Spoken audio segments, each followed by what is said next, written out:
Welcome to news line. నేను మీ రాజు. ఈరోజు మనతో సీనియర్ ప్రొడ్యూసర్ త్రిపురనేని చిట్టిబాబు గారు ఉన్నారు. లేటెస్ట్ పొలిటికల్ అప్డేట్స్ అడిగి తెలుసుకుందాం. నమస్కారం సార్.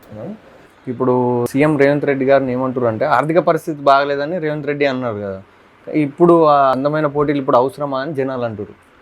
అంతే. ఇప్పుడు ఆర్థిక పరిస్థితి బాగాలేదని తన నోటితోటి తను వెళ్తే ఎక్కడ చూసినా ఢిల్లీకి వెళ్తే చెప్పులు దొంగిలించేవాడుగా చూస్తున్నారు, బ్యాంకులకు వెళ్తే పలకరించేవాడు లేడు, దొంగ చూసినట్టు చూస్తున్నాడు అని తను ఒప్పుకున్నాడు, నిజాన్ని ఒప్పుకున్నాడు. హ్యాట్స్ ఆఫ్ అంతవరకు. మరి ఎందుకన్నారు మీ మాటలు బట్టి. ఇప్పుడు నువ్వు అప్పడగటానికి వెళ్ళావు అనుకో, నువ్వే నేనేమో వాళ్ళని అప్పడగటానికి వెళ్ళాడు. మన బిహేవియర్ ఏంటి, మన మాట తీరు ఏంటి చూస్తాడు. ఫస్ట్ మన మాట తీరు బాగుందా, మాట తీరు బాగుంటే ప్లస్ బిహేవియరు నిజంగా నిలబడతాడు అనుకుంటే మన ఎంత కావాలని అడుగుతాడు. మన మీద ఆ రికార్డు లేదనుకో, ఇతను ఇప్పుడు మాట్లాడతాడు, మరి రేపు పొద్దునే నువ్వెంత అంటాడు, ఇతని దగ్గర మళ్ళీ ఇచ్చిమన్నాడు అని అందనుకో సారీ అని చెప్తాడు కదా. అట్లాగే ఈయన ఇవాళ రేవంత్ రెడ్డి అనే వ్యక్తి నోరు జారి ఒక సీఎం స్థాయిలో కాకుండా చాలా చిల్లర స్థాయిలో మాట్లాడుతూ ప్యాంట్లు ఊడదీస్తా, అవి ఊడదీస్తా, ప్యాంట్లు వేప చెట్టుకు ఊరేస్తా ఏయో మాట్లాడి ఒక స్థాయి సీఎం స్థాయి భాష కానీ, ఆ కల్చర్ కానీ, ఆ డిగ్నిటీ కానీ లేకుండా మాట్లాడుతున్నాడు. వీళ్ళే 2009లో వీళ్ళు ఇచ్చిన పర్మిషన్ బిల్డింగ్ని ఇప్పుడు కూలుస్తున్నారు. ఈ కాంగ్రెస్ ప్రభుత్వంలోనే వచ్చిన పర్మిషన్లు వాటిని ఈ కాంగ్రెస్ ప్రభుత్వం మళ్ళీ కూలుస్తారు. సో వీళ్ళు ఎట్లా నమ్మాలి? వీళ్ళు నమ్మి పెట్టుబడి ఇస్తే రేపు పొద్దున కట్టినాక పెట్టుబడి పెట్టేవాడు ఎందుకు వస్తాడు? పెట్టుబడి పెట్టడానికి వస్తే వీడు రేపు ఇచ్చినాక మళ్ళీ కూల్చేస్తే వీళ్ళు రాజకీయాల కోసం. కనుక ఎవడు నమ్మడు. అది నిజం ఒప్పుకున్నాడు, అంతవరకు సంతోషం. ఎవరంటే ఎవరు మనం, ఎందుకంటే మీ చరిత్ర తెలుసు, దేశానికి తెలుసు. ఈ కాంగ్రెస్ చరిత్ర ఏంటి, కాంగ్రెస్ డిఎన్ఏ ఏంటి దేశానికి తెలుసు. వీళ్ళు అధికారంలోకి వస్తే ఎంతవరకు దండుకుందాం, ఎంతవరకు అధిష్టానానికి మూటలు పంపిద్దాం, ఇదే వీళ్ళ స్కీము అని ప్రజలకు తెలుసు. ఏదో పొరపాటున ఇక్కడ తంతే గార్లు బుట్లు అన్నట్టు అన్ఎక్స్పెక్టెడ్గా ఒక భ్రమలో పడి ప్రజలు మార్పు అంటే గౌకులు వేశారు. కానీ ఇప్పుడు వీళ్ళు ఒక హామీ ఒకటి నెరవేర్చరు. ఇప్పుడు ఎన్నాళ్ళు మనం కంటిన్యూ అవుతాం. నెక్స్ట్ రెడీగా ఉన్నారు రెండో కృష్ణుడు, మూడో కృష్ణుడు. సో ఆ రెండో కృష్ణుడు ఎప్పుడు దూకాలి అయ్యే తప్పితే ఎన్నాళ్ళు మన పదవిని కాపాడుకుంటూ ఎన్నాళ్ళు ఇంకెన్నాళ్ళు, ఇంకొకడేమో నా పదవిలో కూర్చోడానికి ఎన్నాళ్ళు ఇంకెన్నాళ్ళు. ఇయే వాళ్ళ రెడీగా ఉన్నారు ముగ్గురు కృష్ణులు. రేవంత్ రెడ్డి ఫస్ట్ కృష్ణుడు, రెండో కృష్ణుడు కోమటిరెడ్డి వెంకటరెడ్డి, మూడో కృష్ణుడు బట్టి విక్రమ. ఎందుకంటే వీళ్ళే అన్నారు, కోమటిరెడ్డి వెంకటరెడ్డి ఎలక్షన్ అప్పుడు అన్నాడు, ఎలక్షన్ అయినాక నువ్వే సీఎంవి అని సోనియా గాంధీ నాతో అన్నారు, అనుకోని పరిస్థితుల్లో అతను చేసాం, నీ టర్న్ వస్తుంది అని చెప్పారు అని తనే అన్నాడు.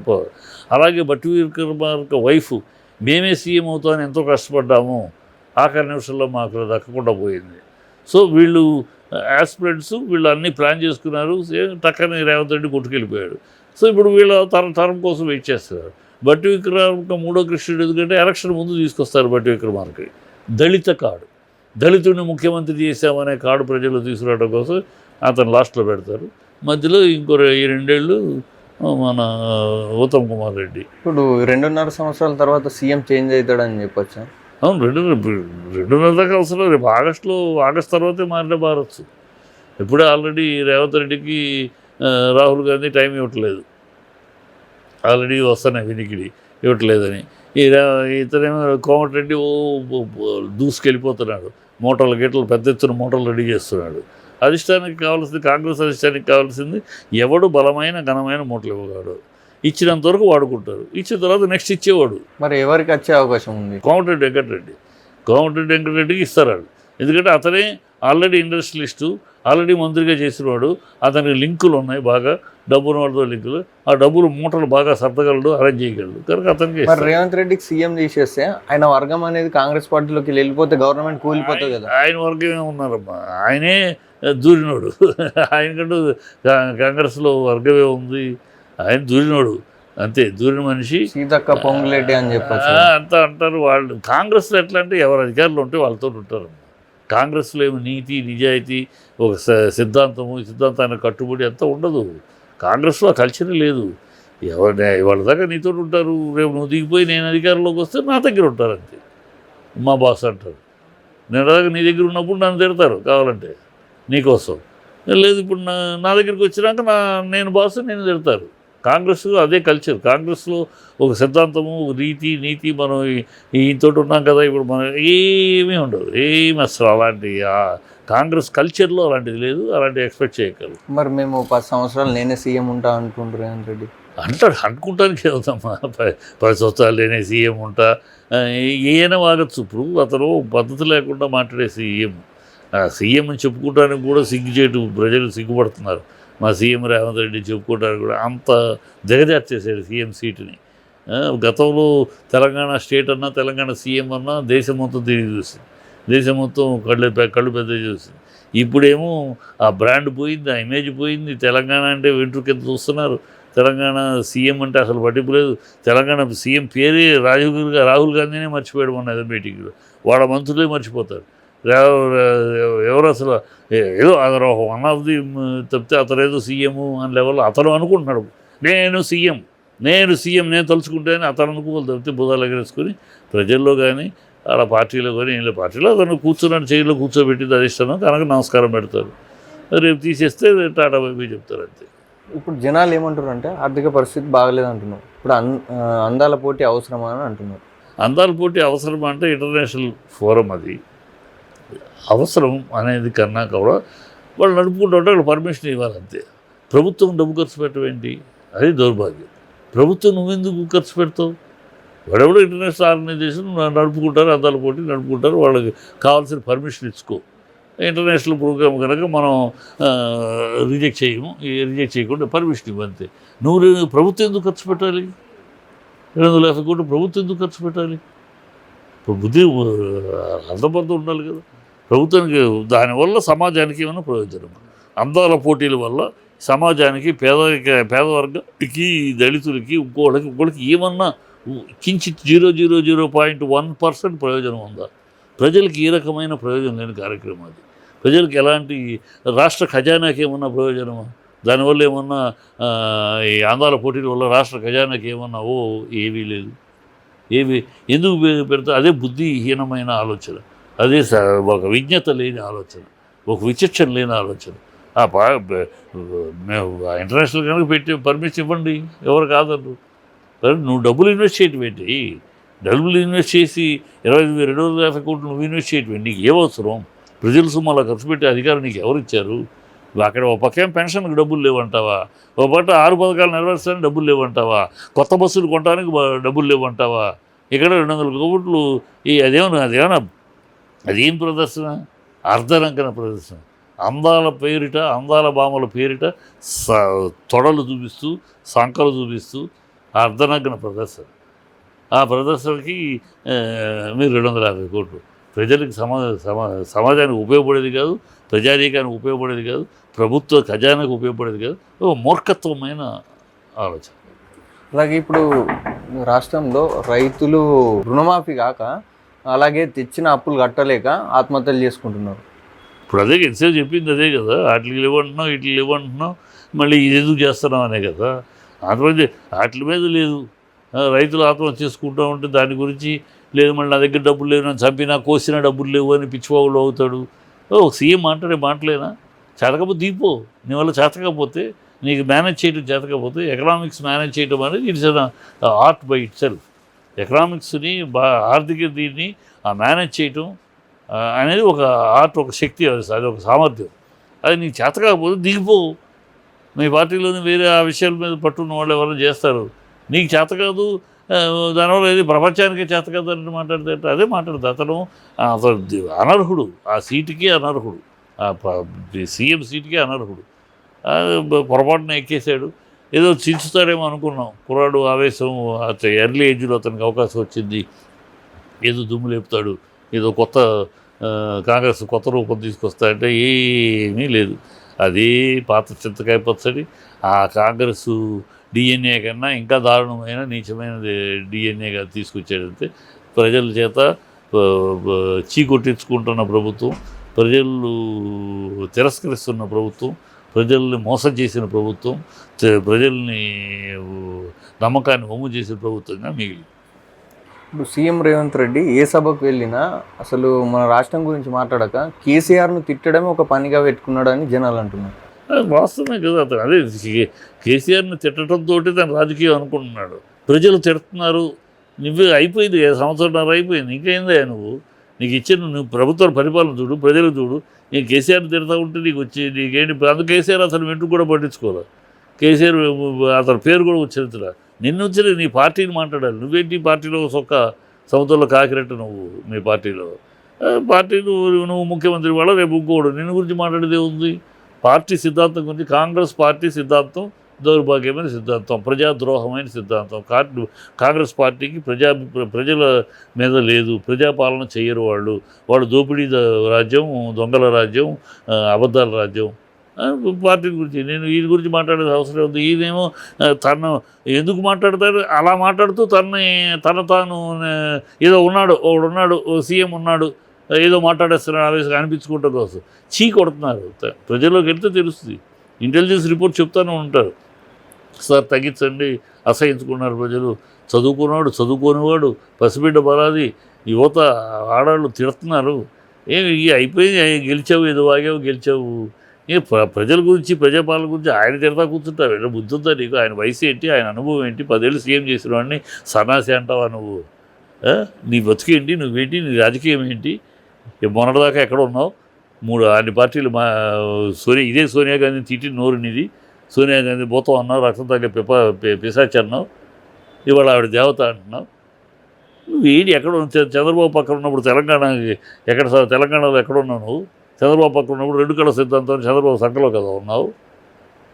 ఇవాళ నువ్వు ఏదో వచ్చావు, అయ్యావు, అదే ఓకే. దాని గురించి ఆయన గురించి తిట్టేంత అర్హత, యోగ్యత నీకెక్కడిది? 14 ఏళ్ళు పోరాడి సాధించుకున్న తెలంగాణ ఇది. నా చావు నేను చచ్చుడో తెలంగాణ తెచ్చుడో అని నిలబడిన పోరాటం అది. ప్రజలందరి కళ్ళలో ఉన్నది ఆయన పోరాటం గురించి ప్రజల కళ్ళ ముందు అలా ఇంకా ఉన్నాయి, మనోబలకలు ఉన్నాయి. నీకు ఏం అర్హత ఉందని ఆయన్ని వాడు వీడు అంటావు, సన్నాసి అంటావు, ప్యాంట్లు తీస్తానంటూ. ఆయన స్థాయి ఏంటి, ఆయన ఏంటి, నువ్వేంటి, నీ బతుకేంటి? ఎక్కడెక్కడో చెంచాక ఒకప్పుడు చంద్రబాబు దగ్గర రావంత్ రెడ్డి, సావంత్ రెడ్డిగా, ఆ తర్వాత ఇవాళ సోనియా గాంధీ దగ్గర రావంత్ రెడ్డిగా ఇలా బతికి ఉన్నాడు. మీరు ఆయన గురించి మాట్లాడే అర్హత ఎక్కడిది? ఆయన పోరాడినాడు, తెలంగాణ కోసం పోరాడాడు. నేను చచ్చుడో తెలంగాణ తెచ్చుడో నిలబడినవాడు. సోనియా ఇచ్చిందా? మాట్లాడటానికి నాలుగే తాడిపట్ట. 32 మంది ఎంపీలని ఆయన ఢిల్లీలో ఇతర రాష్ట్రాల ఎంపీలను ఒక్కసారి కూటమి చేసి కూర్చోబెడితే తప్పక తల వంచి సంతకం పెట్టారు. లేకపోతే వీళ్ళు ఇచ్చేవారా? ఇచ్చేవాళ్ళైతే అంతమంది చనిపోయేదాకా ఎందుకుంటారు? ఊరిని మేము తెచ్చా ఎవడో బిడ్డకు నేను తండ్రిని అన్నట్టు ఉంటుంది ఈ కాంగ్రెస్ వాళ్ళు. అయ్యనే దరిద్రం. కేటీఆర్ మాట్లాడుతూ వరంగల్ బీఆర్ఎస్ సభతో కాంగ్రెస్ అంతం స్టార్ట్ అయిందని చెప్పిండు. అవి మామూలు పొలిటికల్ మాటలేమ్మా, పొలిటికల్ మాటలు. వీళ్ళు అంటారు, వాళ్ళు అంటారు. బీఆర్ఎస్ సభ సక్సెస్ అయింది, వరంగల్ సభ గ్రాండ్గా సక్సెస్ అయింది. అంత టెండర్లో కూడా చాలామంది ఎగబడుతూ వచ్చారు. ముసలోళ్ళు కొంతమంది అయితే నేను రాలేకపోతున్నాను కానీ ఫంక్షన్ చాలా బ్రహ్మాండంగా సక్సెస్ అవ్వాలి అని ముసలోళ్ళు, రాలేని ముసలోళ్ళు వాడు మీడియాతో చెప్తున్నారు.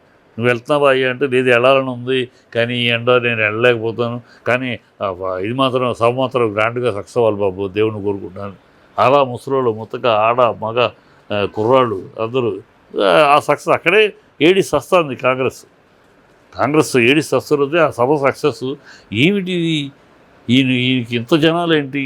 ఏమి మనమేమో జనాలు డబ్బులు ఇచ్చి తెప్పించుకోవాలి, సారా క్వార్టరు, సారా ప్యాకెట్టు, బండ్లు ఇచ్చి తెప్పించుకోవాలి. ఈయనేమో అలా తడోపుతనాలు పోయి జనాలు వస్తున్నారు, ఏడిస్తారు. అందుకని ఆ ఏడుపుని, అక్కస్సుని, ఉక్రోషాన్ని తట్టుకోలేక ఇది పిచ్చి బాగుళ్ళు. కేటీఆర్ మాట్లాడింది అదే. కేటీఆర్ ఆ సక్సెస్ని బట్టి ప్రజల్లో రియలైజ్ అయ్యారు.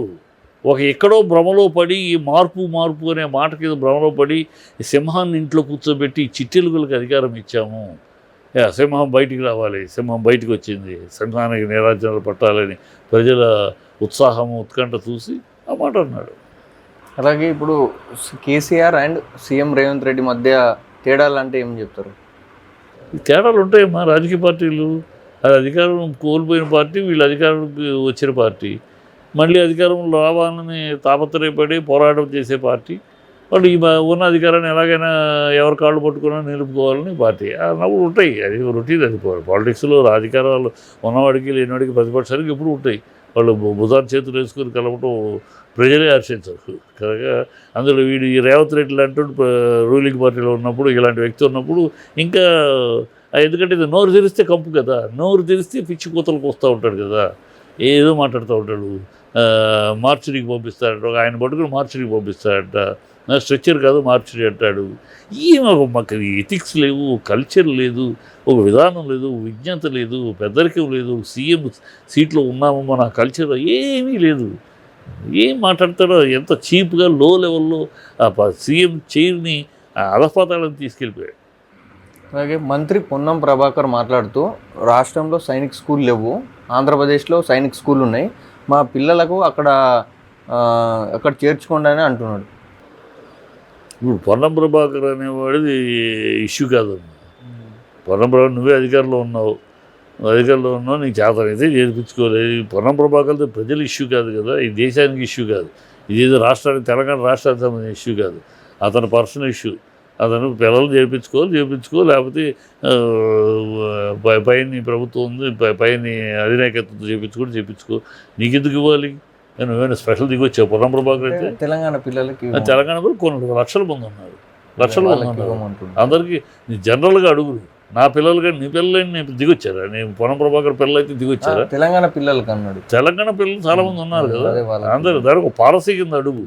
పాలసీ కింద తెలంగాణ ఉండదు, సెంట్రల్ గవర్నమెంట్ అన్నాక నా తెలంగాణ పిల్లలు అలా అయితే ఇంకా సెంట్రల్ అనేది ఏముంది?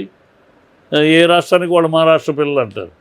అలా కాదు కదా, సెంట్రల్ గవర్నమెంట్ అనేది మెరిట్స్ని బట్టి ఏ రాష్ట్రమైనా ఆ రాష్ట్రం ఇక్కడ, ఈ రాష్ట్రం మన తెలుగు వాళ్ళు తెలంగాణ పిల్లలు ఎంతమంది బయట ఢిల్లీ దీంట్లో చదువుతున్నారు, బాంబేలో చదువుతున్నారు రాష్ట్రంలో, అక్కడ ఎందుకు చదవట్లా? ఊరిని పిచ్చివాగుడు వాగకూడదు, ప్రతి రాజకీయంగా వాగి అంటే వాళ్ళ జ్ఞానం అంతే, వాళ్ళ అజ్ఞానము అర్ధజ్ఞానం ఏంటో దీన్ని బయటపడతారు. పాలసీగా అది కుదిరే పని కాదు. Central government is different. రేపు ఇదేమి దీని ప్రకారం తెలంగాణ వాళ్ళకి ఇది తెలంగాణ వాళ్ళకి అంటే మరి సెంట్రల్ గవర్నమెంట్ అని సెంట్రల్ గవర్నమెంట్కి అని అంటే కుదురుదా? సెంట్రల్ గవర్నమెంట్ ఆఫీస్లో ఓన్లీ సెంట్రల్ గవర్నమెంట్ ఢిల్లీ వాళ్ళే పనిచేయాలి, తెలంగాణ వాళ్ళకి జాబులు ఇవ్వద్దంటే కుదురుదా? పిచ్చివాగుళ్ళు అయ్యాన్ని. అది ఫెడరల్ సిస్టమ్. మన సిస్టమ్ ఏ సిస్టంలో ఉన్నాం? మన దేశం ఒక ఫెడరల్ సిస్టంలో ఉన్నాం. మన రాజ్యాంగం ఏంటి? దానికి తగినట్టు మాట్లాడాలి, దానికి తగినట్టు అడగాలి. ఇవన్నీ పిచ్చి వాగుడు అర్ధజ్ఞానంతో అజ్ఞానంతో పొలిటికల్ రాజకీయ విజ్ఞానం లేకుండా మాట్లాడే అనవసరం మాట.